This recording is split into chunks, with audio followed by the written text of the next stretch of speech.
The Struggling Artist Record Club is a vinyl record subscription service where I hunt and curate the best punk and punk adjacent music out there and mail their record to your door each and every month. Imagine finding your new favorite band from across the country without ever having to leave the house. It doesn't get much better than that. The excitement of discovering new music just got that much easier. As a member of the Struggling Artist Record Club, you are going to receive some of the best music you've ever heard from bands you may never even heard of. Whether you've been collecting records for years or just starting out, the Struggling Artist Record Club is designed specifically for you.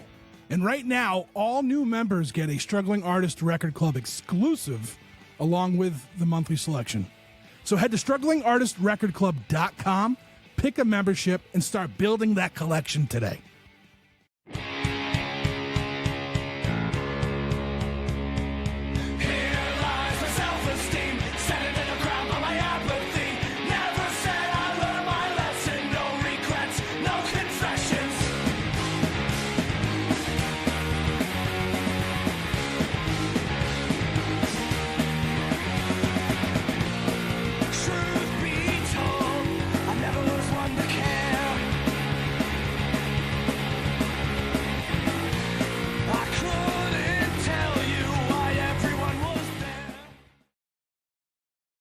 Welcome. A minor revolution. I was just about to have myself a minor meltdown right before we got on here. So life is just weird, man. I am 45 years old and I feel like I still haven't figured anything the fuck out yet, you know? So I think a minor meltdown is a way better name for a band anyway. Yeah. I was telling Jameson, like, it was like 5 days ago I had my pellet stove running because I was freezing, and then today the AC is blasting, and I just do you remember spring when we used to have spring weather, you know? I just don't get it anymore. We just go from hot to cold now, and I just can't stand it. I just can't stand it. So, but welcome to the show. Welcome to the podcast. And it's like really cold and really hot. yeah. It's we just one extreme or the other, you know? So but anyway, we're not here to talk about the weather. We're here to talk about a minor revolution. We're here to talk about Ocelot Records 10-year reunion that's coming up in June. And so I went and checked out your guys' stuff.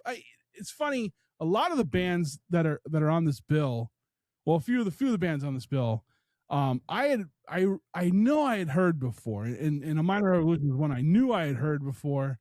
And then, like, I needed to go and listen. You know what I mean? I'm like, oh, okay, I remember this. But Jameson, Jameson's been on the podcast before, and I don't remember we talked about this, right? We didn't talk about Minor Revolution when you were on last, right? I don't think so. Yeah. No. I think we just we stuck to, I don't know. We were talking about all sorts of things, but I don't think that was one of them. But yeah, so tell me something. Like, tell me about a minor revolution. Because like I said, outside of, I knew I heard you guys before, and checking you guys out again. I don't know much. I don't know much about you guys. So this is my favorite part of podcasting, is when I meet people for the first time. Not really much to tell, actually, but I started the band. I don't even know how long ago anymore. AJ would know. With my friend Pat, actually, back at UNH when we were over there. And back then we were called the Pounding 40s. And then we met Ryan there just kind of on a random day, and he started in the band, and he started playing with us and writing songs. And then, I don't know, we probably like kind of putzed around for like a year and a half with that name, maybe a year. And then we eventually changed it over to A Minor Revolution. And then just kind of gigged around the Dover area, going down to Boston, kind of all over our little corner of the Northeast here.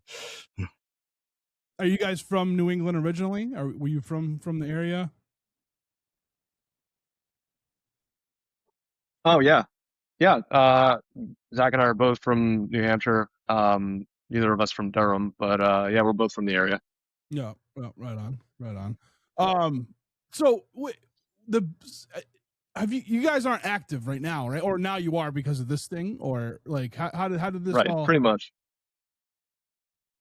I mean, a few years ago, I don't even know how many it was. A lot of things were kind of happening at the same time. Like Zach was getting a house, I was getting a house, getting married. AJ was having kids. We were dealing with Jameson being himself.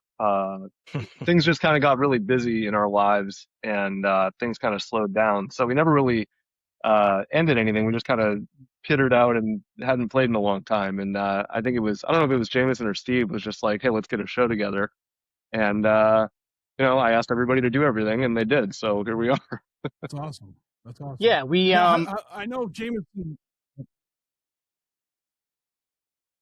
we kind of got together we jammed in the basement. I set it up for the guys to jam in the basement here at my house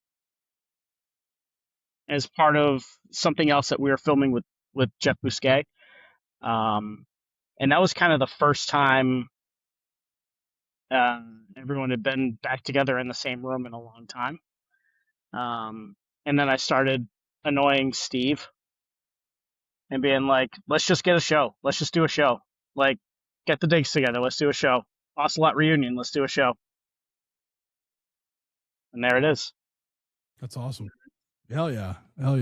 I'm excited. I'm excited for the show. I am going to be there. I cannot wait. I made sure I have a bad habit of booking myself, like booking the podcast like way too far in advance, and then I miss shows. And but I made sure when he first met with me that I like blocked that day out. I'm like, all right, I think it's gonna be fun. I've liked everything I've ever heard from the label, which is awesome. And like I think I said this in one of the other podcasts, one of the other episodes with one of the bands that are going to be playing, but like, so like I learned about the Digs through a record club that I was a member of.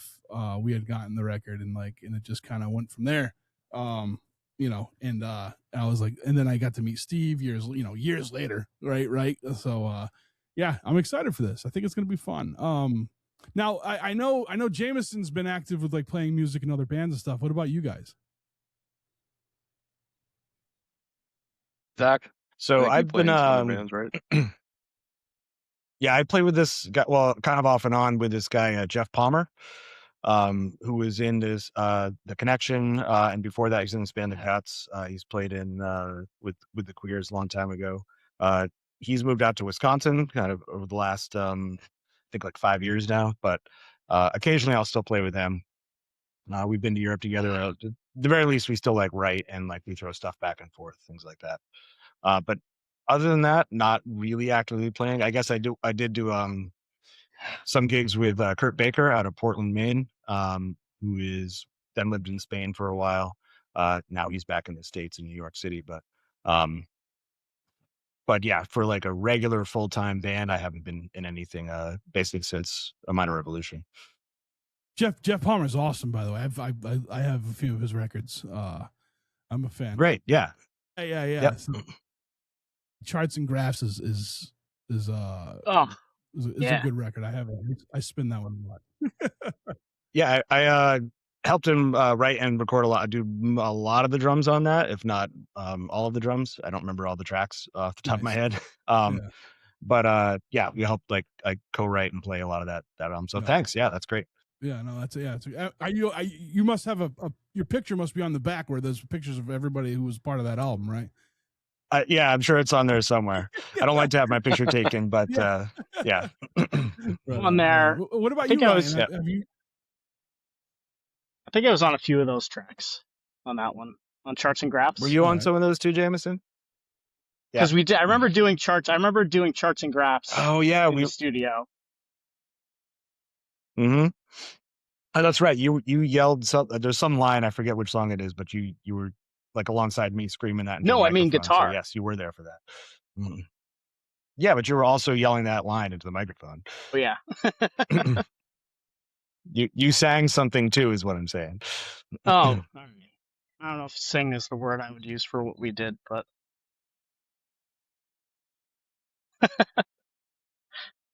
Yeah, no, I haven't been doing anything musical lately. I kind of just went deeper into the woods. So I've been doing a lot of like chainsawing and learning how to do, I don't know, whatever I want to figure out how to do. The most recent hobby has been welding. Mm. Uh, and so I built a smoker recently that took up like 2 months of my time. All right, right on, right on. So So let me. yeah, mostly hobbies. I'm gonna ask this. This is for Ryan first, and then Zach, we're gonna pivot to you with like a similar question, right? So, Yeah, Ryan, man. so like you learn all these, like you said, you learn hobbies, whatever you want to do, and like, does it fulfill that creative like hole? Yeah. Yeah, Does that's kind of it. Yeah, I mean, we got around the same time that all those other life events were happening, my professional career took off too, and like, which is in a corporate organization, and it's really hard to be creative in a space like that. I still try and find ways to, but it's really hard. So, and then also with the amount of time that it took, it was hard for me to be creative the way that we had been in the past. It was really hard to make, practice schedules and even think about setting shows up and things like that.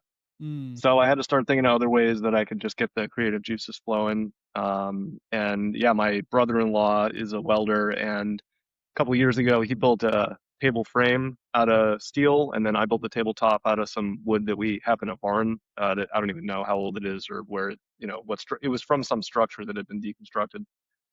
And then that kind of like piqued my interest in welding. So then I just started trying to put pieces of metal together and see what came out of it.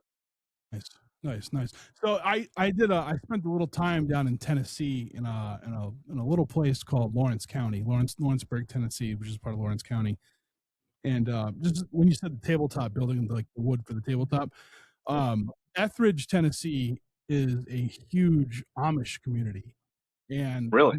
yeah, and like their woodwork stuff is incredible. And I went down there to help my friend open a bar and restaurant, and he bought like the tabletops from like the Amish, and it like the woodwork. Oh man, it was just like you can get really. I don't know. So for me, like I think wood, like building shit, to me is art, regardless if it's if it's you're manufacturing furniture or whatever.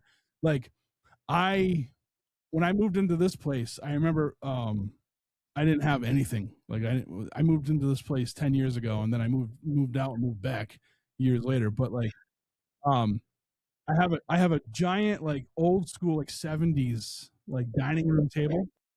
And I remember the first time I was moving out, I'm like, all right, I'd gotten it from like a restore. Like I was like, oh, I like that. That's what I want. Like that's what I'm gonna get. It's like this old farmhouse like dining room table with the chair. Wait, 6 chairs. I've never had more than 3 people in my house until I started having shows here. You know what I mean? So like, there's no reason for me to have it, but I was like, I want that. So when I went to move, I was like, I don't know what I'm gonna do with this thing. I said, I guess I'll break it up and like give it to my neighbor for firewood or whatever. I turn it over, and it's got like an engraving in it that someone made that for somebody for their wedding, and I'm like, well, this is art now. I can't get rid of it, right? Yeah. so like I totally understand, like being able to create, whether you're physically doing it with your hands or you're doing it through writing or doing it through music or whatever. Like it definitely all has a fulfilling value to it, right? With I don't know, with like music and writing and stuff like that, is it a different kind of like fulfillment, or is it the same? That's a good question. Um, I think it's a little different, only because when I'm making stuff, I feel like it's not as abstract as trying to write lyrics and music and put together, really strange concepts and have them even remotely come across the way that you're intending them. And, I think that I think writing music and lyrics is probably on another level. So, Yeah, yeah, yeah. So would you still, or do you? I mean, maybe you don't. Do you miss it? Did you miss the music? The yeah. music? Oh yeah, Yeah. no, I miss it a ton. Yeah, if there were 24 more hours in a day, like we'd be doing Yeah. it still. Yeah, You no sound right question. up. And Yeah. yeah, yeah, and there's songs that are not done yet that just need some dust off them and a little attention. So ideas here and there, but it is hard to focus on it when we're not playing all the time. There's not really any pressure to finish them, and Yeah. other stuff in life happens. So, but yeah, man, I definitely miss it. Like, I'm pretty excited to play the show. It's gonna be awesome. Yeah, it's awesome. Now, Zach, for you, like not having like a core band, is that something that you missed? No, not at all. Right on. All right. Yeah. Yeah, no. No, I mean, yeah, play like, so doing, Minor Revolution kind of, like Brian said, kind of puttered out. And then kind of that just opened the new chapter of like playing with Jeff. We had sort of like played, I played drums with them or whatever, but as actually kind of, I think COVID was really like the end of a Minor Revolution, where it was just like, well, nobody's doing anything. So like we already kind of were, puttering out there. But then I started playing with Jeff kind of more like more like this, like over the internet, like everybody was, and collaborating ideas. And that kind of just opened up that side of things and that relationship. And that really just kind of, um, I fell in love more with like the writing process and recording and like making albums, not as much like necessarily the being out and being in a band. I was like, where I really like is the creative process of making those songs and producing them and everything like that. And that kind of scratched that itch enough for me where, like, this is great. Anytime I get to go play, like it's fantastic. And like, maybe I'll go out for like a 2-week tour or a stint or something like that. But I'm also like, I don't need to do this, 2 days every weekend like I used to, at the same time. Yeah. That makes sense. Yeah, no, that makes a lot of sense. That makes a lot of sense.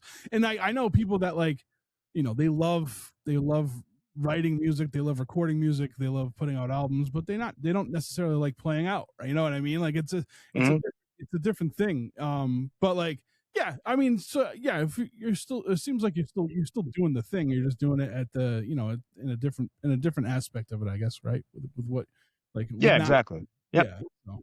Now, Jameson, let me ask you this. You're everywhere. You do all sorts of things. We've talked about you recording for people. We've talked about you working with bands and helping them out, like getting set up at shows and guitar tech from that to like playing in bands. And I mean, I feel like there's a couple bands you were like helping out with, and now you're in the band, you know what I mean? So like you have all this stuff going on. Like, is it a constant move? Like you need to keep going. You need to consume it all. Like you need all of it to happen all the time. Exactly. I I don't like sitting still. I got to be doing something, like, and it kind of started. I mean, I always, growing up in high school and middle school and stuff like that, I was part of like, drama and stuff like, just like musicals, but I was always on the tech aspect of it, running sound or lighting. So then when I found myself not in a band, I was just hopping in the car with Ryan and going to AMR shows with him. And then I can't sit still. So I was just like, all right, I'm your guitar tech now. I can't just go to a show. So Jameson always took it. He always took it more seriously than we ever did. I mean, he was once he jumped into the guitar very tech, true. He really, yeah. Right on. Yeah, he's the most dedicated member of the band. Yeah. Well, yeah, because like I see Jameson quite a bit. I don't think we've seen each other since, what was the Drown show last year? Was that the last time we saw each other? Were you at the show in February at Faces? The KCUF? No, I wasn't. I went through. I was like sick for a few months, and I didn't make yeah. it. No, I wasn't. Yeah, so it was probably the Drowns. It might have been the Drowns show then. Yeah. So like, but we run into each other. I mean, normally we'd run into each other here and there quite a bit, and like, yeah, you're always got something going on, man. I love it. I think that's great. Like, because I'm constantly doing stuff. Like, I'm somebody who I can't sit still. I'm 45 years old. And like I love music as a consumer. I can't write music. I have no musical talent whatsoever, but like I feel like music helps me with my other creative stuff. Like I'm constantly listening to music when I'm writing. If I'm like putting like I don't know. Sometimes I do random shit. Like last year, I decided I had played Dungeons and Dragons once at the age of 42, and I never played it again. And then last year at 44, I made my own tabletop RPG. You know what I'm saying? Like I'm constantly like, hey, I want to do this thing because I think I want to try. I want to see if I can do this. And I've always been a person that was like that. Like I was like, I'm gonna see like how I do it. Like I played football in like high school, and then after high school I played semi-pro, and like I was like, I just did it. I was like, I want to see if I can still do this, you know, like, and even with that, like I played for a few years, took a couple years off, and then I went and played. I'm like, now I was like 20, late 20s. I'm like, let me see if I still got it. You know what I mean? Like I have to like keep doing things, you know? So I totally get that. I totally get that itch that you just gotta like, nope, we're just gonna go do this thing and we're gonna see what happens with it, you know? So how was that for you, like at the start of COVID, you know, like when everything just shut down, you know? That was weird. That must have been tough. So I was in, so so we'll pivot back a few months before like the world shut down. I had moved from Tennessee. So I went down to, I was down in Tennessee from 2017, 2018. I was there for like a year and a half. So at the end, like towards the end of 2019, I moved to right outside of Pittsburgh. I had a small little logistics business where I would do work for logistic companies, and I was a consultant for this one, and they wanted me based out of Pittsburgh. So I moved there, and I was traveling all the time. I was going from there to like Ohio to Michigan, back to Tennessee, and then there was another. I think they had two locations in Michigan. So I'd be like up in the Upper Peninsula, and then I'd be like towards like Detroit, you know. So I was like all over the place. And then things started to slow down, and I'm like, all right, cool. Now I get to like I'll enjoy Pittsburgh, right? I'm like, I'm gonna meet some people. This will be fun. And then COVID happened. So I had nothing. I had nothing. I actually started doing a lot more writing, which was good because that was like I always say that Pittsburgh was like my peyote trip in the woods, right? Like you know, you go find yourself. Like Pittsburgh was that for me. Because like I was somebody like I was very like I don't know. I was always someone that was like an extreme loner, and now I was completely alone, and you can't interact with anybody, and you can't do anything. And the closest person I knew or loved was 500 miles away. So it was like, it ended up being a real tough experience for me. But the one thing I did was I brought this podcast back there. Like I started recording in the end of 2019, and I launched in 2020. And I to this day, I'll say like, I would have killed myself if I didn't have this podcast, because it gave me like something, like I had not something to do, but like I had like responsibility. You know what I'm saying? I felt like I had a responsibility. Yeah, I needed totally. to record. I needed to put out episodes. Yeah. And I had to keep moving. That was the only way I could like keep moving with things. You know what I mean? Outside of like doing the deliveries that I was making with my business. So yeah, it was wild. It was a tough time. It was wild. A lot of bleak writing came out of that time. Yeah, no doubt. Actually, I was going to ask you had said you were writing not music. You were just kind of writing to write. So like I wrote screenplays for about 20 years. Nothing that you've ever, like nothing that's ever been made. I just wrote them because I like to write and I like to film. And then I kind of pivoted to doing like, I still do like fiction and like, screen. Like I wrote the last screenplay I wrote, I realized I want to make it into something more. So I'm like working on that to make it like a bigger project. But I did a lot of I was doing a lot of like essay writings, like kind of like self-reflection stuff, like thoughts, my wild, crazy thoughts, and like kind of like stories like about my, you know, things I've experienced in life. And that's I did a collection of that. I have a collection of that I was like, I finished last year, and this past weekend I just finished like recording it for an audiobook. So wow, that's awesome. Oh, that's awesome. Not to steal, I wasn't trying to steal smoke there. No free ads, no free ads. Yeah, so I just finished up, and like I hadn't touched it in a while, like doing recording it, and it kind of opened up a bunch of shit. And now I'm like, all right, dude, you got to start writing again. You know what I mean? Like I gotta write, because like I book a lot of podcasts. I record a lot of podcasts. I edit my podcast. I edit a podcast for somebody else. I'm like their editor and producer. And then like I have the record club. I have a subscription service, Record Club, that the one that I got the Diggs record from, the guy who had that, Mark, he ended up giving it to me. Blend? He's like, you want to take this over? I'm like, sure. Yeah. It's pretty cool. Yeah. Yeah. Yeah. So I took over the Record Club. So like I'm constantly busy with like all this stuff.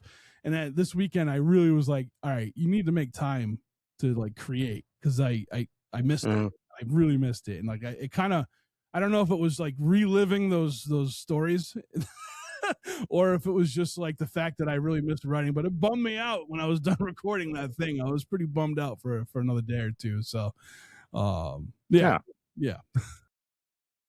That's who I am, I guess. That's who I am. I'm a 45-year-old, emotional little boy. So I mean, We all. yeah. yeah, exactly. aren't we all? Yeah. But all right, I don't like talking about me. We're gonna go back to the band.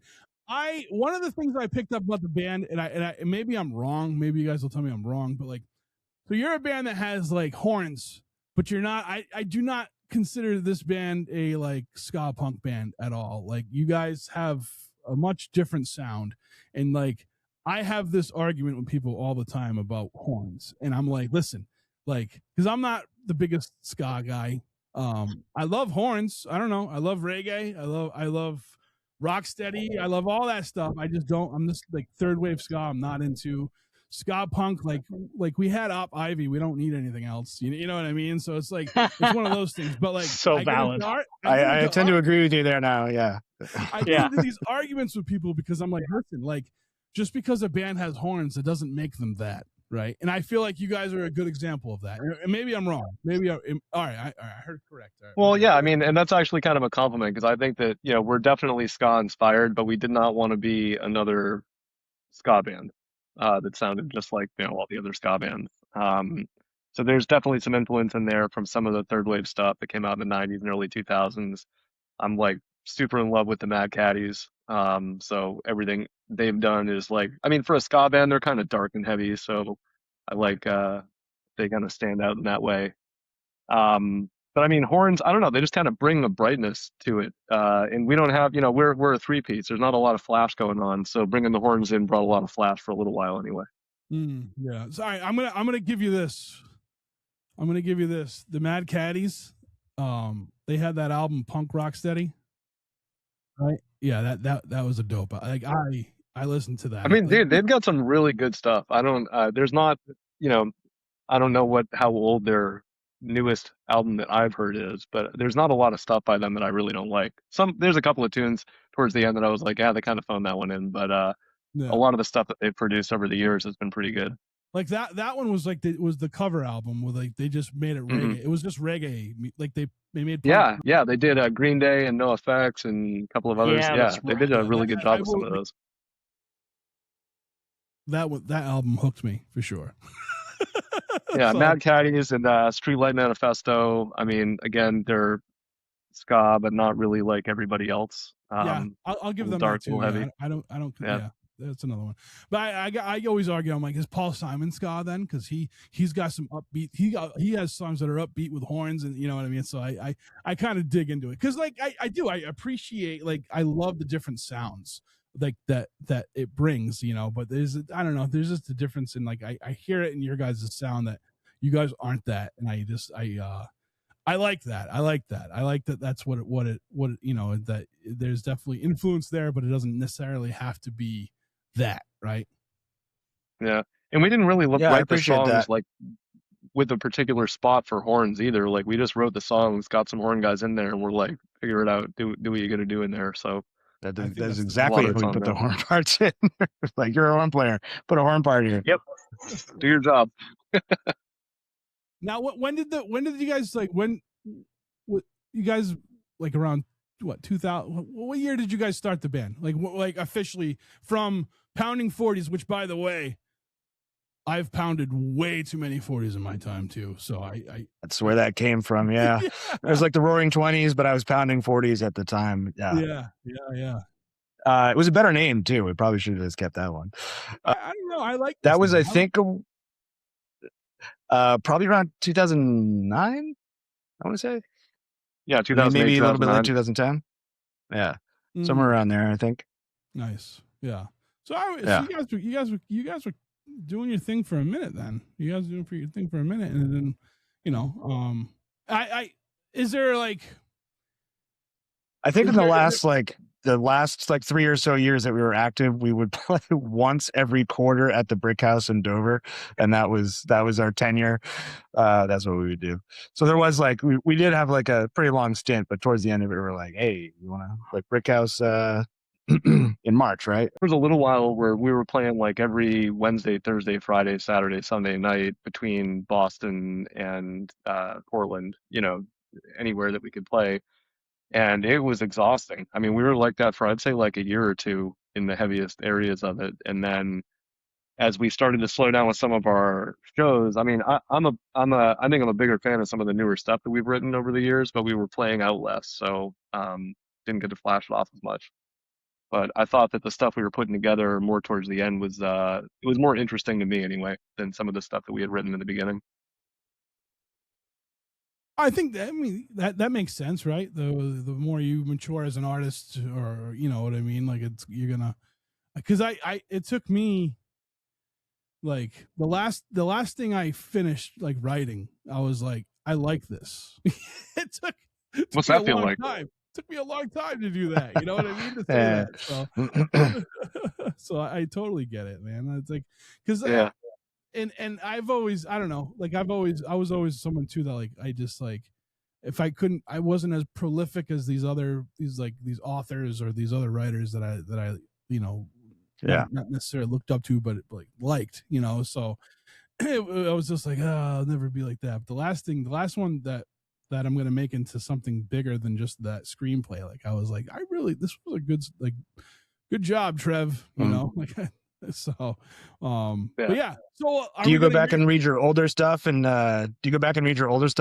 like love it or hate it or like have a reaction to it? Yeah, I've revisited or stuff. even if it's nostalgic. Yeah. I think my problem was always I wanted to write the perfect draft, so I would just like. That was my problem too. Reread something, I ended up rewriting things. You know what I mean? And just like, God damn it, like So, but I think if I. Ryan, you had said like you need another 24 hours in a day, like I'm the same way. I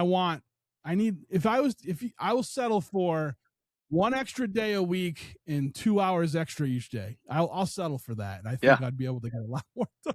Yeah. That would go pretty far. Yeah. Yeah, absolutely. Yeah. So, yeah. So when you guys like stay like, doing this thing, like being able to create, whether it's with metal or wood or music or, playing in this band or a different band or producing music, right. Or being a guitar tech, like whatever you guys are doing, like it's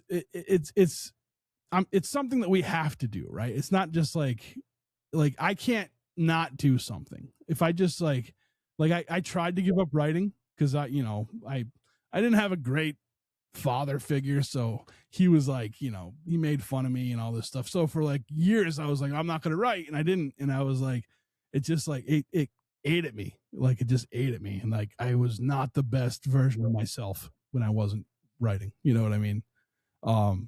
So like, do you guys, is it something like now that I don't know how do I like, what am I trying to ask here? Like, so coming back, so one of the things with doing that, like it's always moving forward for me. That's where I was getting at. Like I got to, when I wasn't writing, when I started writing again, it's like move forward, move writing, keep going.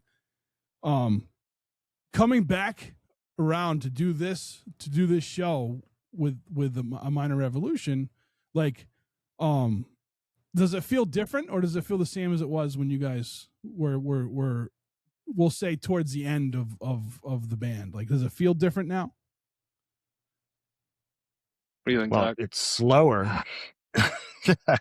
We're old now. We used to be in like a speed contest with the Down and Outs from Rhode Island. I don't know why that was one.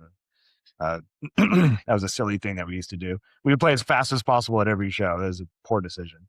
But I would say like it's a mix of both for sure. Because picking the songs back up after years of not playing them actually, for me at least, and I felt like with the group, happened a lot more naturally than I expected. I thought it was going to be like, oh, we haven't played these forever. We're going to be rusty. And we were for sure. But like, you know, the railroad tracks were like already there. We just had to like, you know, kind of clear them out a little bit. Mm-hmm. That being said, I think Ryan was like, I need like at least like 2 or 3 practices to play this show. And we're on practice like 5 or 7. And we're like, yeah, we need a couple more after this to make sure we're there. So like I said, a mix of both of those things. Yeah. I mean, some of it too is like we came in and the first few practices were kind of surprisingly good, but then we're like, okay, well, now we need to really tighten it up. And if they're this good on the first practices, we need to dedicate the time to blow it out of the water. So we've been, I don't know, we're on practice like 17 now or something. Nice. We've increased the frequency coming up to the show. We still guarantee nothing for the show. Yeah, as always. Is this like, are you guys? Yeah. Like, is this going to be like a one and done thing, or do you guys think you might be playing a little bit more, like, or at least practicing with each other more? And we haven't really talked much beyond it yet. I don't know. I'd be open to some ideas. I can't be playing out all the time again, but if we had the opportunity to play a show or 2 a year, that'd be kind of cool. Mm-hmm.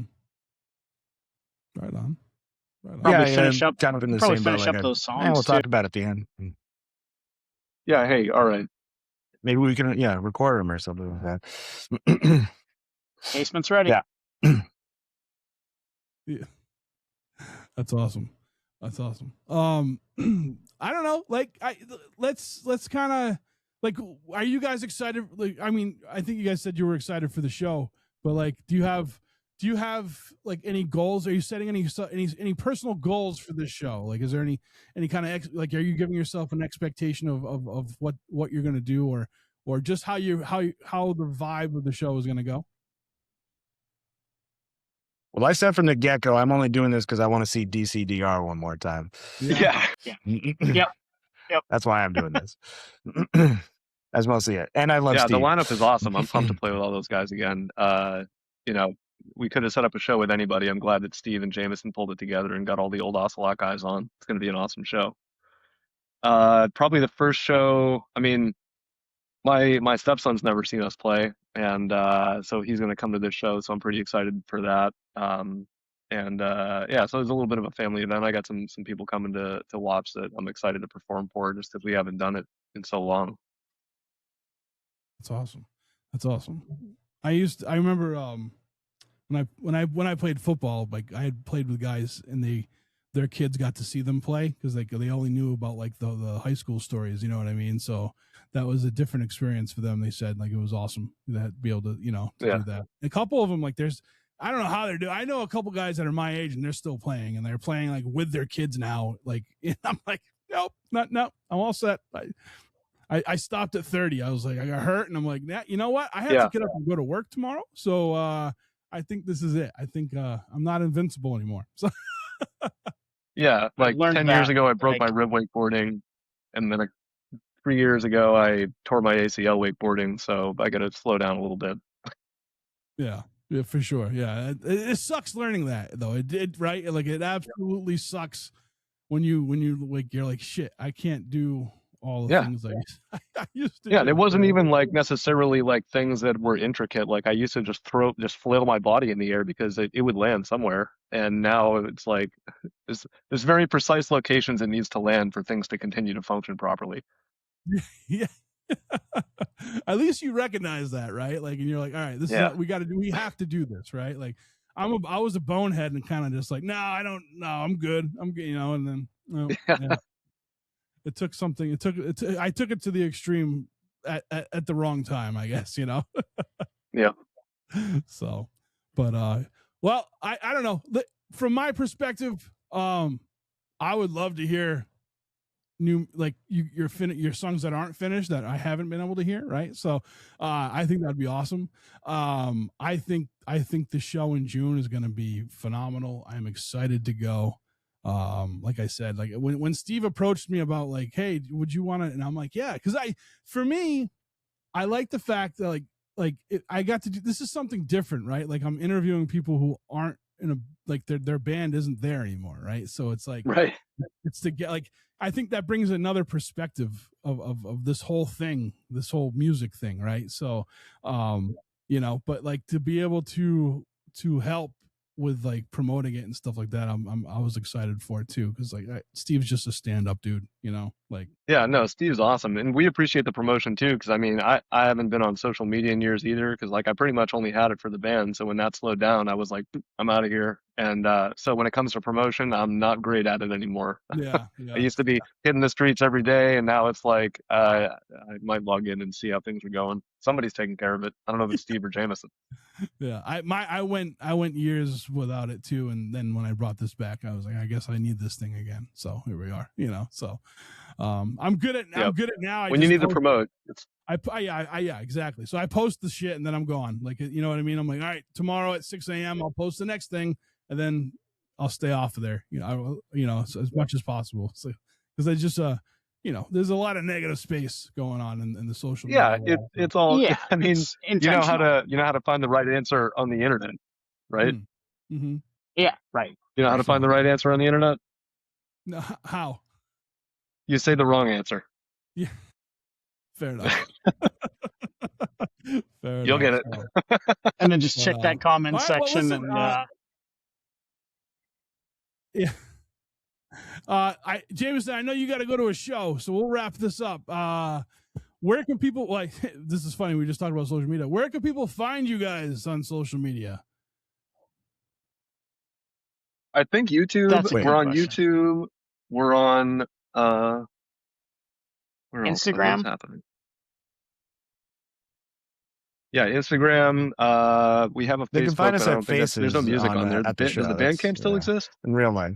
Yeah, your Bandcamp does exist. I'm on it right now, actually. So I like yeah, the Band- stuff is Okay, up cool. on all like Yeah, the so we have major Bandcamp. streaming. We're on Spotify. We're on YouTube. Yeah. Yeah.